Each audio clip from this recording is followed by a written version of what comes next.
Point of मुझे नज़र आया है इस मार्केट के सिनेरियो से, वो इंशाल्लाह ये है कि मार्केट के अंदर इंशाल्लाह रेट बहुत जल्द बढ़ने वाला है। अच्छा, दूसरी चीज़ ये है कि देखें, मैं सबसे पहले आपको ये शेयर कर दूं कि चूज़े का रेट जो नीचे आया है उसकी मेन वजह ये थी कि रिसेंटली जो फ्लड आया हमारे पास पंजाब एरियाज़ में, फिर सिंध में आया इंटीरियर में। ऐसी बात है, आपको पता है कि पोल्ट्री मार्केट जिस तरीके से रेट नीचे आ रहा है उसकी क्या वजह है, रेट गिरने की क्या वजह है, असली चीज़ मैं आपको आज बताने वाला हूँ। क्या मार्केट के अंदर सप्लाई ज़्यादा है, डिमांड कम है? ये डिमांड ज़्यादा है, डिमांड कम है, सप्लाई ज़्यादा है, उस बारे में बात करेंगे। इसके अलावा ये कि अगर हमारे पास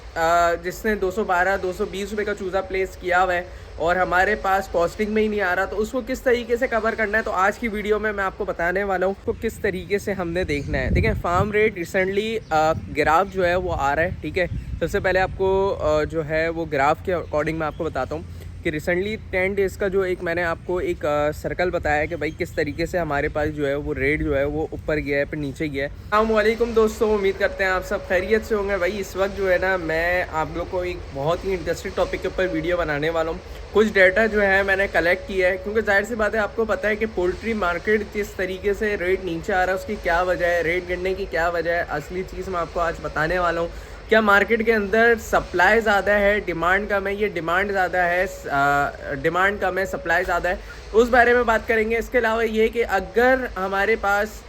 जिसने 212-220 रुपये का चूज़ा प्लेस किया हुआ है और हमारे पास कॉस्टिंग में ही नहीं आ रहा, तो उसको किस तरीके से कवर करना है, तो आज की वीडियो में मैं आपको बताने वाला हूँ। और इंशाल्लाह एक इस वीडियो के अंदर आपको ये भी बताने वाला हूँ पोल्ट्री मार्केट से रिलेटेड कि आने वाले कुछ दिन के अंदर मार्केट बेहतर होने वाली है, कितने दिन के अंदर बेहतर होने वाली है, वो तमाम चीज़ें मैं इंशाल्लाह आपको शेयर करूंगा। और जितनी भी बातें करूंगा आपको ग्राफ और आपको जितने भी मैंने एक मार्केट सिनेरियो लिया है, जितने भी मैंने एक एनालाइज़ की हैं चीज़ें का पूरा डाटा जो है वो आपसे इंशाल्लाह शेयर करूंगा। तो चले फिर वीडियो को स्टार्ट करते हैं। जिसने अभी तक चैनल को सब्सक्राइब नहीं किया वो लाजमी चैनल को सब्सक्राइब कर दे, जिसने वीडियो को लाइक नहीं किया लाजमी वीडियो को लाइक कर। अच्छा भाई, सबसे पहले बात कर लेते हैं बेसिकली जो चूज़े का जिस तरीके से रेट नीचे आया है 227, फिर 212, फिर 202, फिर अचानक 200 से जिस तरीके से नीचे आया है, तो उसकी मेन वजह जो है वो इंशाल्लाह मैं आपको सबसे पहले शेयर करूंगा। उसके बाद फार्म रेट को शेयर करूंगा और ये भी इंशाल्लाह आपसे शेयर करूंगा जितने भी मैंने एक्सपर्ट लोगों से पता किया है, तो उस हवाले से मैं आपको इंशाल्लाह चीज़ें शेयर करने वाला हूँ कि भाई आया मार्केट के अंदर क्या सिनेरियो है, कि क्या पॉसिबिलिटी है कि रेट इंक्रीज़ हो या नहीं हो, तो उसके हवाले से मैं इंशाल्लाह आपको बताने वाला हूँ। लेकिन इंशाल्लाह आप लोग को मज़ा आएगा आज की वीडियो में, क्योंकि एक अच्छी चीज़ जो है, जो अच्छा पॉइंट ऑफ मुझे नज़र आया है इस मार्केट के सिनेरियो से, वो इंशाल्लाह ये है कि मार्केट के अंदर इंशाल्लाह रेट बहुत जल्द बढ़ने वाला है। अच्छा, दूसरी चीज़ ये है कि देखें, मैं सबसे पहले आपको ये शेयर कर दूं कि चूज़े का रेट जो नीचे आया है उसकी मेन वजह ये थी कि रिसेंटली जो फ्लड आया हमारे पास पंजाब एरियाज़ में, फिर सिंध में आया इंटीरियर में, तो उसकी वजह से ये हुआ है कि जो वहाँ पे चूज़ा प्लेस होना था वो चूज़ा प्लेस नहीं हो पाया। जाहिर सी बात है, लोगों का, फार्मर का नुकसान हुआ है, फार्मर के शेड तबाह हो गए, फार्मर की एग्रीकल्चर लैंड की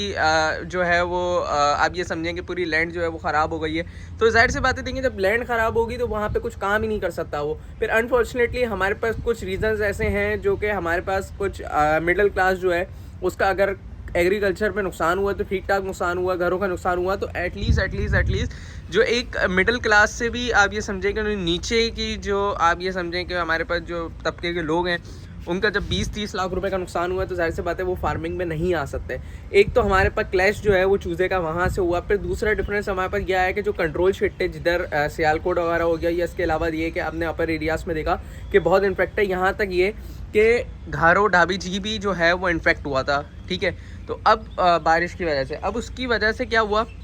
देखें, जाहिर सी बात है, जब रास्ते ख़राब होंगे तो कोई भी गाड़ी चूज़े वाली नहीं पहुंच सकती, और ना फार्मर चाहेगा कि वो चूज़ा उसमें आएगा। जाहिर सी बात है, फार्मर ये नहीं चाहेगा कि उसका चूज़ा डिहाइड्रेट होकर आए, उसका चूज़ा जो है गीला होकर आए, उसका चूज़ा जो है ख़राब होकर आए, बुखार वगैरह में आए। तो उस वजह से क्या हुआ, वो ऑर्डर जो है वो कैंसिल होने लगे, ऑर्डरों में कमी आई, हैचरी वाले परेशान हुए, चूज़ा सेल करना मुश्किल हुआ, तो जिसके बाइस जो है वो रेट हमारे पास जो है वो चूज़े का जो है आपको एक दिखने को मिला कि भाई चूज़े का रेट कम हो रहा है, ठीक है। फिर दूसरी मेन चीज़ जो इसके अंदर जो हमें नज़र आई है वो ये थी कि देखें, चूज़े का रेट जब ऊपर होता है, ठीक है, तो हम में से बहुत से लोग ये गलती करते हैं कि देखें, जब भी चूज़े का रेट ऊपर होने लगे तो हम लोग नहीं डालते चूज़ा। जब भी रेट ऊपर जाने लगे हमेशा याद रखें चूज़ा फ़ौरन प्लेस कर दें। आपको एक एग्जांपल दे रहा हूँ, आप बोलोगे यार ये बेवकूफ़ी वाली एग्जांपल दे रहे हैं। पिछले 3 से 4 साल से जो मैं मार्केट का एक ट्रेंड देख रहा हूँ, एक मार्केट का जो एक एनालाइज़ कर रहा हूँ, वो ये है कि जब भी रेट ऊपर जाने लगे आपने चूज़ा प्लेस करना है। हम लोग की गलती ये होती है, देखें हम लोग को मार्केट का पता होता है कि क्या हिसाब किताब है, किस हिसाब से चलना है,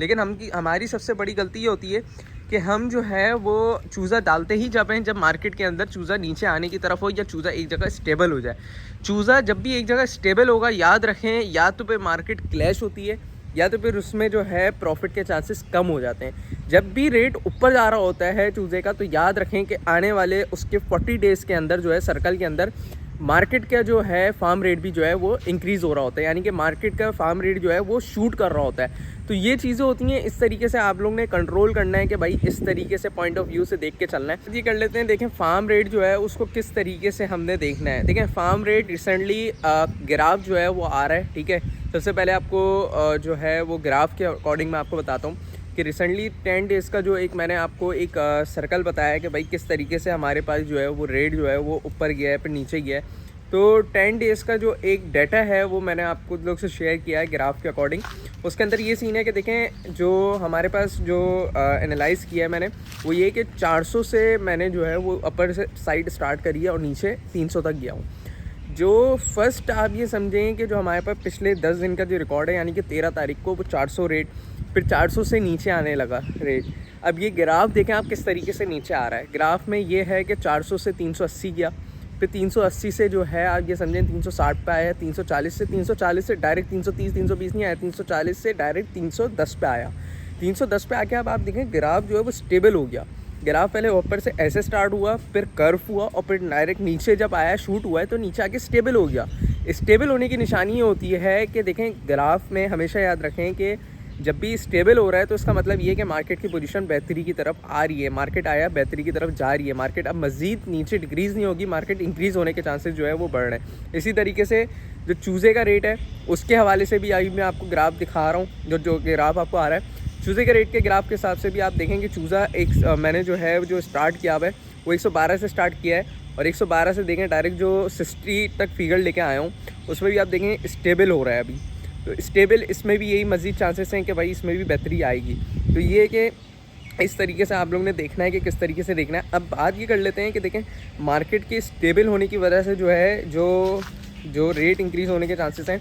वो तो हद से ज़्यादा इंक्रीज़ हो गए, ठीक है। अल्हम्दुलिल्लाह अल्लाह का शुक्र है कि उसमें चांसेस हैं हद से ज़्यादा कि भाई मार्केट की पोजीशन बेहतर हो रही है। अब बात ये करते हैं कि देखें जो हमारे पास जिन्होंने डाला हुआ है, फिर इसके अलावा ये कि कॉस्टिंग ऊपर हो रही है, उस चीज़ को किस तरीके से कंट्रोल करना है कि हमारे पास जो है वो प्रॉफिट के चांसेस बढ़ जाएं या नुकसान के चांसेस कम हो जाएं, जो रिसेंटली अभी लोगों ने फ्लॉक डाले हुए हैं। उसके अकॉर्डिंग मैं आपसे एक टिप शेयर करूंगा कि हम लोग बोलते हैं स्पेस वाली मार्केटिंग अपने फ्लॉक में। उसमें करते क्या है कि मिसाल के तौर पे 1000 चूज़ा है ना, तो 200 250 300 चूज़ा आप मार्केट करा दो 2 किलो 2100 ग्राम का, बाकी 2400 2500 ग्राम करके या 2200 2300 करके उसको निकालते रहें डेली बेसिस पे, या 2-4 दिन के अंदर स्पेसिंग करते रहें और पीछे रोकते भी रहें माल। पीछे जो रोकेंगे आप, जो वेट ऊपर बढ़ा रहा है उसमें जो पिछले अभी जो आने वाले 10 दिन है ना, उसमें इंशाल्लाह मार्केट पोजीशन बेहतर होने लगेगी। तो उसमें मोस्ट प्रोबेबली आपके चांसेस हैं कि आप पे नुकसान कम से कम हो। तो आई होप कि भाई आपको ये जो पूरा एक डाटा एनालाइज़ किया है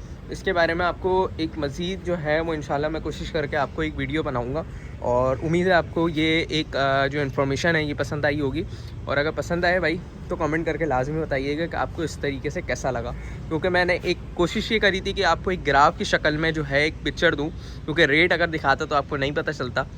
और ग्राफ के अकॉर्डिंग जिनमें से आप में से बहुत से लोग जिन्होंने स्टेट्स पढ़ी है या जिन्होंने कुछ भी कॉमर्स वगैरह या रिलेटेड टू आप ये समझें इकोनॉमिक्स या रिलेटेड टू बिज़नेस, तो उनको ये चीज़ें पता होंगी मार्केट सिनेरियो के हिसाब से, ट्रेंड के हिसाब से, क्योंकि जो कि स्टॉक मार्केट और इसके अलावा अदर मार्केट के अंदर जो सिनेरियो बिज़नेस के अंदर जो चल रहा होता है वो ग्राफ के अकॉर्डिंग चल रहा होता है कि ग्राफ क्या पोजीशन बोल रही है, उस हिसाब से बेहतरीन पोजीशन है। और इंशाल्लाह अल्लाह पाक बेहतर करेगा आने वाले वक्तों में। कमेंट करके आप लोग अपने हिसाब लाजमी बताइएगा कि आपके हिसाब से जो है मार्केट की पोजीशन क्या बनेगी। मिलते हैं इंशाल्लाह नेक्स्ट किसी और एपिसोड में, तब तक के लिए मुझे इजाज़त दीजिए। अल्लाह हाफिज़।